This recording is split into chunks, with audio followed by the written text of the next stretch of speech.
بسم اللہ الرحمن الرحیم۔ السلام علیکم۔ شہزادہ علاؤدین غلط فہمی میں مبتلا ہو چکا تھا، جبکہ بہرام خان اور اس کے گھماشتے شکاری کتوں کی طرح جگہ جگہ قاسم کی بو سونگتے پھر رہے تھے۔ چنانچہ اس نے فیصلہ کیا کہ وہ ادرنا میں داخل نہیں ہوگا، بلکہ شہر سے 5 کوس دور ہی راستہ بدل کر سلطانی لشکر کی جانب چل پڑے گا۔ وہ چاہتا تھا کہ سلطان کو تمام حالات سے آگاہ کر کے نئے سرے سے منصوبہ بندی کرے، لہٰذا یہی ہوا اور وہ اپنے سفر کے 11ویں روز سلطان مراد خان کے سامنے تھا۔ سلطان اسے دیکھ کر حیران رہ گیا، لیکن جب قاسم نے سلطان کو ادرنا میں ہونے والے واقعات کی تفصیلات بتائیں تو سلطان ہکا بکا رہ گیا اور کوئی پائیدار حکمت عملی سوچنے کی غرض سے قاسم کو اپنے ہمراہ لشکر میں روک لیا۔ اس نے اپنے شاہی دستے کے بااعتماد سالار طغرل بیگ کو بھی طلب کیا اور ادرنا میں سازشوں کا کلا کما کرنے کے لیے نئے سرے سے منصوبہ بندی کی۔ چنانچہ قاسم بہترین سپاہیوں کا ایک دستہ لے کر ادرنا میں خفیہ طریقے سے داخل ہوا اور بیز بدل کر ابو جعفر کی سازش کے تانے بانے تلاش کرنے شروع کر دیے، لیکن اس نے ابھی تک کسی پر ہاتھ نہیں ڈالا تھا۔ اسی اثناء میں سلطان ادرنا لوٹ آیا۔ قاسم خفیہ طریقے سے سلطان کے ساتھ ملتا رہا اور باہمی مشاورت سے یہ طے ہوا کہ ابو جعفر کی سازش میں شامل افراد کو گرفتار کرنے سے پہلے ابو جعفر پر ہاتھ ڈالا جائے۔ چنانچہ آج قاسم جمعۃ المبارک کے بڑے مجمع میں ابو جعفر پر ہاتھ ڈالنے کے لیے آ پہنچا۔ اب ابو جعفر کے لیے بھاگنے کا کوئی راستہ نہیں تھا۔ ابو جعفر کو بڑے مجمع میں گرفتار کرنے کی وجہ یہی تھی کہ عوام الناس کو اس کا اصل چہرہ دکھا کر اسے گرفتار کیا جا سکے، تاکہ ادرنا میں کسی قسم کے ہنگامے یا فسادات کا خطرہ باقی نہ رہے۔ ابو جعفر کی حالت غیر تھی۔ اس نے جو ہی قاسم کو دیکھا اس کی سٹی گم ہو گئی۔ اب وہ اس وقت کو کوس رہا تھا جب اس نے خطرات پیدا ہو جانے کے باوجود ادرنا میں رہنے کا فیصلہ کیا تھا۔ سلطان اور قاسم اس کی توقع سے زیادہ ہوشیار اور ذہین ثابت ہوئے۔ قاسم نے چہرے سے نقاب ہٹایا تو مجمع میں سے بہت سے لوگوں نے اسے پہچان لیا۔ چنانچہ ایک مرتبہ پھر مجمع پر سناٹا طاری ہو گیا۔ لوگ قاسم کو ایک اچھے اور بہادر انسان کی حیثیت سے جانتے تھے۔ قاسم نے لوگوں کو پرسکون ہوتے دیکھا تو پھر کہنے لگا، حاضرین کرام، مجھے تو یہ بھی شک ہے کہ آپ کا خطیب مغرب ابو جعفر نسلاً عربی بھی نہیں بلکہ لاطینی ہے، لیکن میرے پاس اس بات کا کوئی ثبوت نہیں۔ البتہ آپ نے دیکھا ہوگا کہ ینیچری کے 9 مسلم سپاہیوں میں کسی نے بغاوت کا بیج بو دیا ہے، تو جان لو کہ یہی ہے وہ شخص۔ آپ نے یہ سن بھی رکھا ہوگا کہ قصر سلطانی کے پاس ہی ایک البانوی مہمان کنیز اور اس کی بیٹی کو اغوا کر لیا گیا ہے، تو جان لیجئے کہ یہی ہے وہ شخص جس نے یہ کام کیا۔ معزز حضرات گرامی، آپ جانتے ہیں کہ شہاب الدین پاشا کی سرکردگی میں جانے والی ہماری فوجوں کو شکست ہو چکی ہے، ہمارے بہترین سپاہی شہید کر دیے گئے ہیں، جبکہ سلطان معظم کے بہنوئی محمد چلپی اور 4000 ترک سپاہی قید کر لیے گئے ہیں۔ ہمیں اپنی اس شکست کا انتقام لینا ہے اور ینیچری ہی ہماری قوت ہے، جبکہ ابو جعفر وہ شخص ہے جس نے ینیچری کے بعض سالاروں کو، بہت سے 9 مسلم سپاہیوں کو ان کے سابقہ مذہب عیسائیت کی طرف گہری سازش کر کے لوٹا دیا ہے۔ ادھر ادرنا شہر میں بغاوت کا خطرہ بھی بڑھ چکا ہے۔ چنانچہ سلطان معظم کے خصوصی حکم سے آج اس بڑے مجمع میں ابو جعفر غدار کو گرفتار کیا جاتا ہے۔ قاسم کے آخری جملہ ادا ہونے کی دیر تھی کہ مجمع سے چیخ چیخ کر ابو جعفر پر لعنت بھیجنی شروع کر دی گئی۔ اگر شاہی دستے کی ننگی تلواروں کا خوف نہ ہوتا تو بعض جوشیلے نوجوان ابو جعفر کو مارنے کے لیے بھی دوڑ پڑتے۔ اب ابو جعفر کے پاس کوئی چارہ نہیں تھا۔ چند لمحوں بعد شاہی دستے کے مسلح سپاہیوں نے ابو جعفر کو اپنی حراست میں لے لیا۔ یہ مسجد تھی، یہاں ابو جعفر کا حفاظتی دستہ کہیں بھی موجود نہیں تھا، چنانچہ اس کی حکمت عملی اس کے کام نہ آئی اور شاہی دستے کے سپاہیوں نے اس کے ہاتھ پیر باندھ کر اسے سرکاری رتبے میں ڈال دیا۔ قاسم بن ہشام تغرل بیگ اور شاہی دستے کے باقی سپاہی رت کے دائیں بائیں گھوڑوں پر سوار قلعہ ادرنہ کی زندان کی جانب چل دیے۔ ابو جعفر کا نظام جاسوسی درے کا درا رہ گیا اور اس کے چھڑوانے والے دستے کو جس وقت ابو جعفر کی گرفتاری کی خبر ملی، اس وقت ابو جعفر شاہی قلعے کے تہہ خانے میں ہاتھوں پیروں سے بندہ بے بس پڑا تھا۔ قاسم نے پوچھ گچھ کی غرض سے ابھی تک ابو جعفر کے ہاتھ پیر بندے رہنے دیے، باقی سپاہی جا چکے تھے۔ یہاں صرف قلعے کے چند محافظ اور تہہ خانے میں قاسم اور تغرل بیگ موجود تھے۔ قاسم نے اپنی پوچھ گچھ کا آغاز کیا تو ابو جعفر ذرا سی دیر بھی اپنی زبان بند نہ رکھ سکا۔ اس نے اذیت کے دوسرے مرحلے میں ہی اپنی سازش کے تقریباً تمام تانے بانے اگل دیے، لیکن پھر بھی وہ ابو جعفر تھا، ایک تجربہ کار اور کایا جاسوس۔ اس نے نہ تو اس دستے کے بارے میں قاسم کو کچھ بتایا جو ابو جعفر کی مدد کے لیے ہر دم تیار رہتا تھا، اور نہ ہی طبیب سلیم پاشا کا کچھ ذکر کیا۔ اب قاسم کے لیے پوچھ گچھ کے سلسلے میں سب سے اہم سوال کی باری تھی۔ اس نے ابو جعفر کے بازوؤں کو پیچھے کی طرف باندھ رکھا تھا اور اس کی دونوں کوہنیوں میں لکڑی کا ڈنڈا ڈال کر ڈنڈے کے دونوں سروں کو رسی کے ذریعے تہہ خانے کی چھت کے ساتھ لٹکا دیا تھا۔ ابو جعفر کے پیروں تلے ایک عجیب و غریب میز رکھی تھی جس کے تختے ہینڈل کے ذریعے اوپر اور نیچے ہونے کی صلاحیت رکھتے تھے۔ قاسم چکردار ہینڈل گھماتے ہوئے میز کا تختہ نیچے کرتا تو ابو جعفر اپنی بغلوں کے بل پر فضا میں معلق ہو جاتا۔ ابو جعفر کے پیروں میں موجود رسی میز کے تختوں کے ساتھ منسلک تھی۔ تختے جو نیچے کی طرف سفر کرتے، اس کے پیروں کے ساتھ بندی رسی بھی اسے نیچے کھینچتی اور یوں وہ چھت اور فرش کے درمیان تن جاتا۔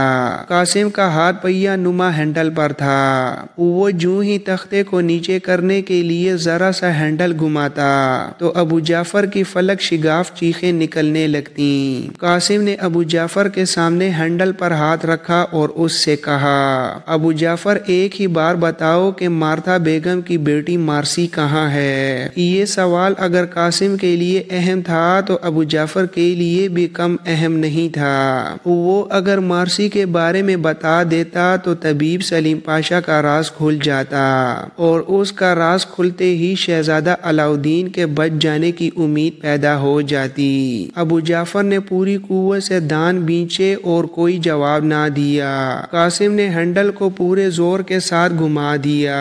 ابو جعفر کو ایسے لگا کہ اس کا جسم ٹوٹ کر دو حصوں میں تقسیم ہو جائے گا۔ اس نے چیخ چیخ کر کہنا شروع کیا، مارسی یہاں نہیں ہے، مجھے چھوڑ دو۔ ابو جعفر شدید تکلیف میں تھا۔ قاسم نے ہینڈل واپس گھمائے بغیر پوچھا، یہاں نہیں ہے تو پھر کہاں ہے؟ وہ البانیہ جا چکی ہے۔ قاسم کے لیے یہ خبر ناقابل یقین تھی۔ وہ خود البانیہ کے راستے پر سفر کر چکا تھا۔ اس نے انتہائی کرغد لہجے میں ابو جعفر سے کہا، تم جھوٹ بکتے ہو، مارسی یہی ہے ادرنا میں نے البانیہ کا سارا راستہ چھان مارا ہے، کیا وہ ہوا میں اڑ کر البانیہ گئی ہے؟ مجھے چھوڑ دو، میں سچ کہہ رہا ہوں۔ اسے پہلے ایشیائی کوچہ کے راستے پر 100 کوس روانہ کیا گیا، پھر وہ سمندری راستے سے در دنیال کو عبور کرتی ہوئی پہنچی۔ قاسم کے لیے یہ خبر مایوس کن تھی۔ اس کا منہ لٹک گیا۔ اسے یقین ہونے لگا کہ ابو جعفر پھر اس سے زیادہ شاطر ہے۔ ابو جعفر نے مارسی کو روانہ کرنے کے لیے کیسی چال کھیلی تھی، اب تو بظاہر قاسم اس کی گرد کو بھی نہیں پا سکتا تھا۔ قاسم ابو جعفر سے اپنی محبت اور ہونے والی بیوی کو تو حاصل نہ کر سکا، لیکن اس کے باوجود بھی قاسم سمجھ رہا تھا کہ ابو جعفر نے اس کی توقع سے بڑھ کر معلومات اگل دی ہیں۔ چنانچہ وہ شام تک ابو جعفر کے سر پر رہنے کے بعد از نماز مغرب پوری طرح مطمئن ہو کر پر اور ابو جعفر سے اگلوائی گئی معلومات کو کئی کاغذوں پر تفصیل کے ساتھ لکھنے کے بعد قلعہ ادرنہ سے واپسی پر آمادہ ہوا۔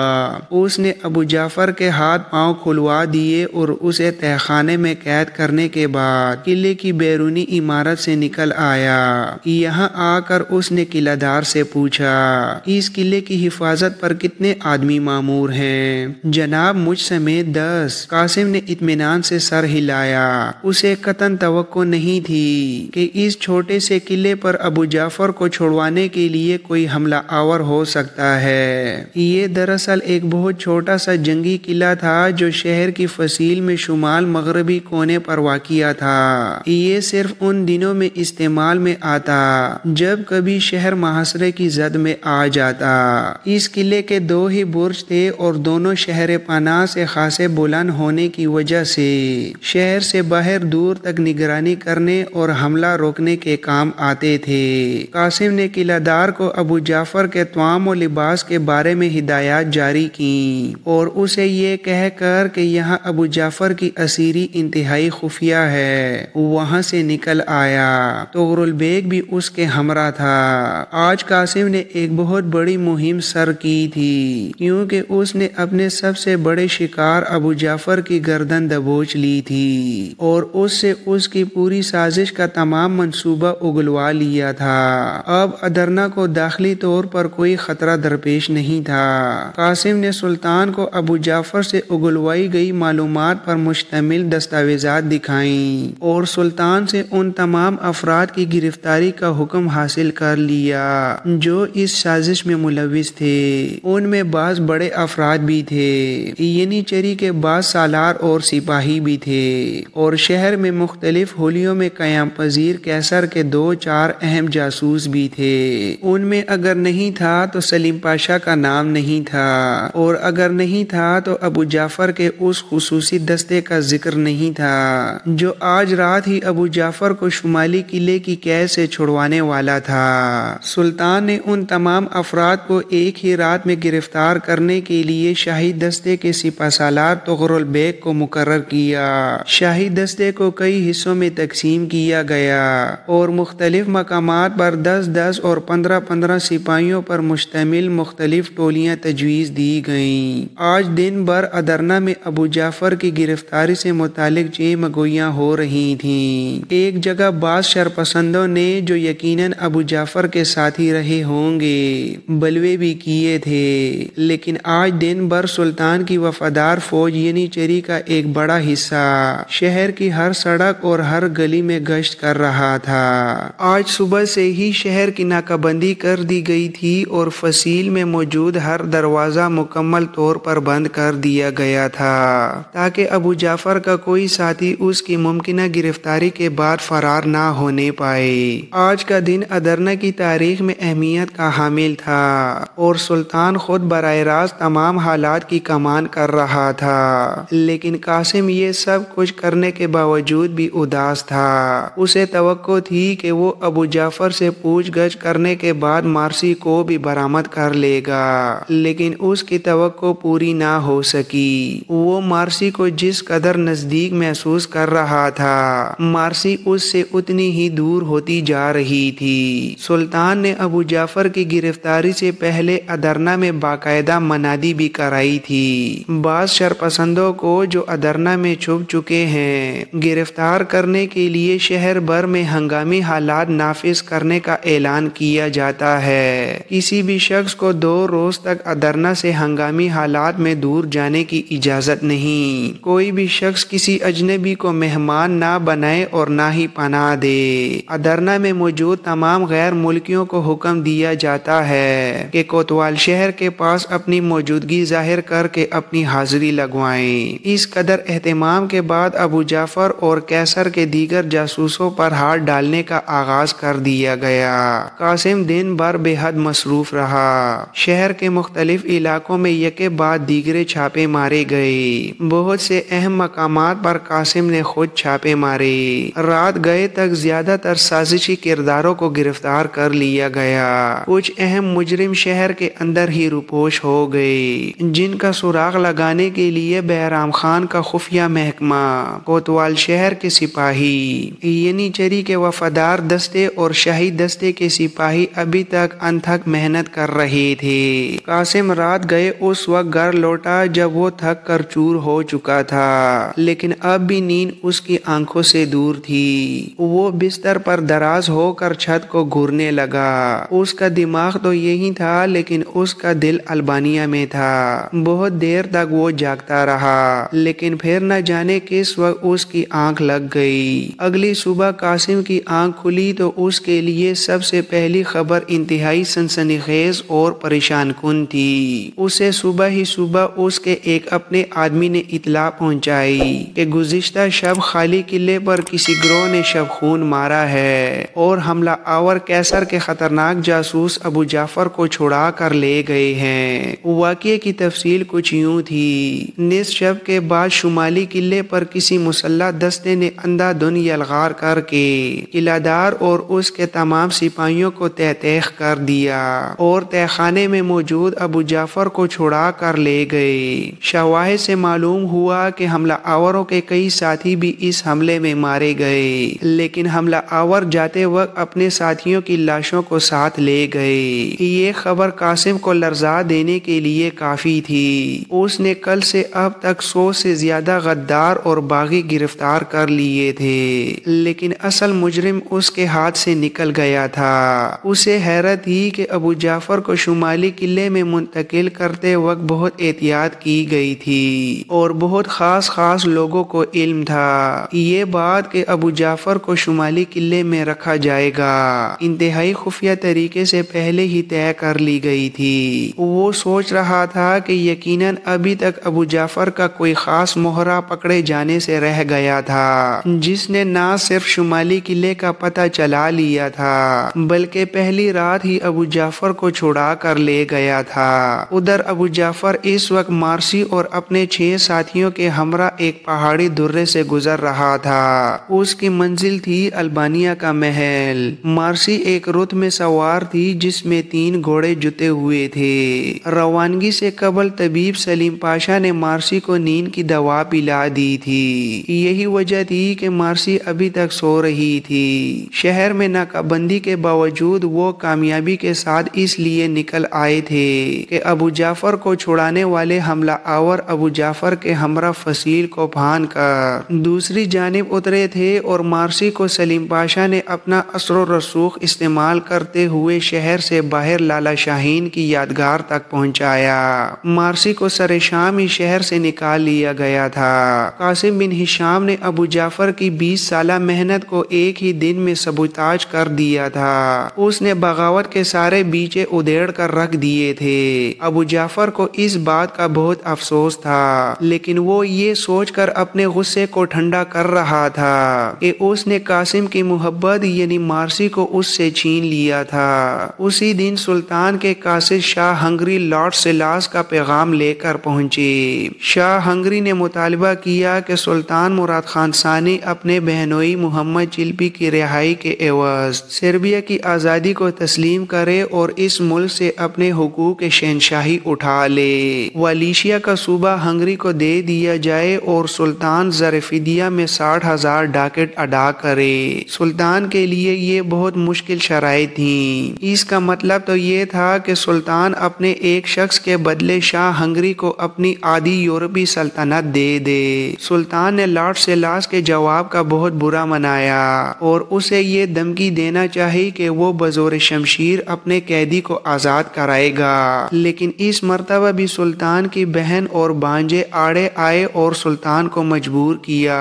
کہ مطالبات کا اس قدر سخت جواب نہ دیں۔ چنانچہ سلطان نے شاہ ہنگری کو لکھا کہ وہ اپنی شرائط کو کچھ نرم کرے، کیونکہ کسی قیدی کو اس قدر مہنگا فروخت کرنا بادشاہوں کو زیب نہیں دیتا۔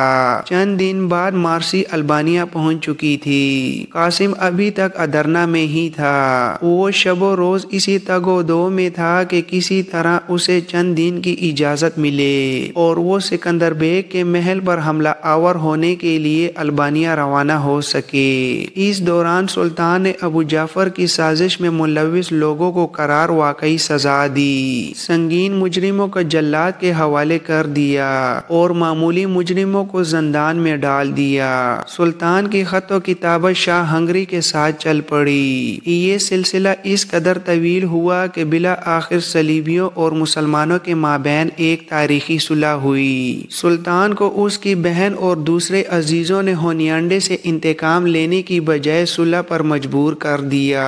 خط و کتابت نے ایسی صورت اختیار کی کہ سلطان مراد خان اور شاہ ہنگری کو ایک معاہدے پر دستخط کرنے کے لیے زیجڈین کے مقام پر اکٹھا ہونا پڑا۔ پاپائے روم کا خاص نمائندہ کارڈنل جولین مسلمانوں کے ساتھ صلح کا سخت مخالف تھا۔ اس نے ہونیانڈے اور لارڈ سیلاس کو سلطان کے ساتھ صلح سے باز رکھنے کے لیے ایڑی چوٹی کا زور لگایا، لیکن اس مرتبہ لارڈ سیلاس اور سلطان کے درمیان صلح ہونی تھی۔ چنانچہ 26 ربیع الاول سن 848 بمطابق 12 جولائی 1444 کے روز دونوں فرمانرواؤں نے زیجڈین کے مقام پر ایک صلح کے معاہدے پر دستخط کیے، جس کی روح سے سربیا کو سلطنت عثمانیہ سے آزاد کر دیا گیا۔